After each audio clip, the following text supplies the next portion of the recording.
Super star Rajinikanth Jailer 2 படத்தில் இருந்து ஷாருக் கான் விலகியதை அடுத்து அவருக்கு பதிலாக டான்ஸுக்கு பெயர் போன ரித்திக் ரோஷனை நடிக்க வைக்க முயற்சி நடந்து வருவதாக தகவல்கள் வெளியாகியிருக்கு. அதாவது நெல்சன் திலீப்குமார் இயக்கத்தில் ரஜினிகாந்த் நடிப்பில் வெளியான ஜெயிலர் படம் பட்டைய கிளப்பிய பிறகு அதன் 2ஆம் பாகத்தை எடுத்திருந்தாங்க. ஜெயிலரை போன்றே அதன் 2ஆம் பாகத்திலும் பிரபல நட்சத்திரங்கள் கௌரவ தோற்றத்தில் வராங்க. இந்நிலையில் ஜெயிலர் 2 படத்தில் ரஜினியின் தீவிர ரசிகன் என்று அடிக்கடி சொல்லி வரும் பாலிவுட் சூப்பர் ஸ்டார் ஷாருக் கானை கௌரவ தோற்றத்தில் நடிக்க ஒப்பந்தம் செஞ்சாங்க. தலைவர் படத்தில் நடிக்க கசக்கவா செய்யும் என்று சம்மதம் தெரிவித்தார் ஷாருக் கான். ஆனால் ஜெயிலர் 2 ஷூட்டிங்க்கு முன்பு ஷாருக் கானின் கிங் பட வேலை துவங்கிவிட்டது. இந்த நேரத்தில் ஜெயிலர் 2ல் நடித்தா தான் கிங் படத்திற்கு உருவாக்கி வைத்திருக்கும் லுக் வெளியாகிவிடும் என நினைத்தார் ஷாருக் கான். இதையடுத்து சாரிஜி மாஃப் கர்தோ, கிங் பட லுக்கை ஜெயிலர் 2 லுக்காக மாற்றிவிட முடியாது, அதனால் வேறு யாரையாவது நடிக்க வைக்கவும் என்று நெல்சன் திலீப்குமாரிடம் சொல்லிவிட்டார் ஷாருக் கான்.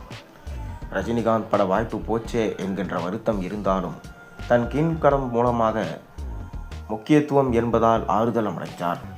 இந்நிலையில் பகவான் தாதா படத்தில் ரஜினிக்கு வளர்ப்பு பிள்ளையாக நடித்த ரித்திக் ரோஷனை ஏன் ஷாருக் கான் கதாபாத்திரத்தில் நடிக்க வைக்கக்கூடாது என்று நினைத்து அவரிடம் பேச்சுவார்த்தை நடத்தி வருகிறார்கள் என சொல்லப்படுது. இருப்பினும் ரித்திக் ரோஷன் நடிப்பது தொடர்பாக ஜெயிலர் 2 படக்குழு இதுவரை எந்த அறிவிப்பும் வெளியிடலை. ஷாருக் கான் போன்றே ரித்திக் ரோஷனும் ரஜினியின் தீவிர ரசிகன் தான். அதனால் தனக்கு பிடித்த தலைவருக்காக ரித்திக் ரோஷன் நடிப்பாரா என்பதையும் பொறுத்திருந்து பார்க்க வேண்டும். ஷாருக் கானுக்கு போலீஸ் அதிகாரி கதாபாத்திரத்தை உருவாக்கி வச்சிருந்தாரு நெல்சன். ரித்திக் ரோஷனுக்கு காக்கி சட்டை போட்டால் வேறு லெவலில் இருக்கும். அவருக்கு ஏற்கனவே தமிழகத்தில் ஏகப்பட்ட ரசிகைகள் இருக்கிறாங்க. அதனால் ரித்திக் மட்டும் ஜெயிலர் 2 படத்தில் நடித்தா அந்த மவுசு அதிகரிச்சிடும். கௌரவ தோற்றம் என்றா வந்து தலையை காட்டிவிட்டு செல்லும் கதாபாத்திரம் இல்லை, 15 நிமிடம் வரும் கதாபாத்திரமாகும். ஜெயிலர் 2 ஷூட்டிங்கை முடித்துவிட்டு பேட்ச் ஒர்க் நடந்து வருது. பனையூரில் இருக்கும் ஆதித்யராம் ஃபிலிம் சிட்டியில் செட் அமைக்கும் பணியில் ஈடுபட்டிருக்காரு சேலத்தை சேர்ந்த வாலிபர் கார்த்திகேயன். மின்சாரம் தாக்கி பலியானார்.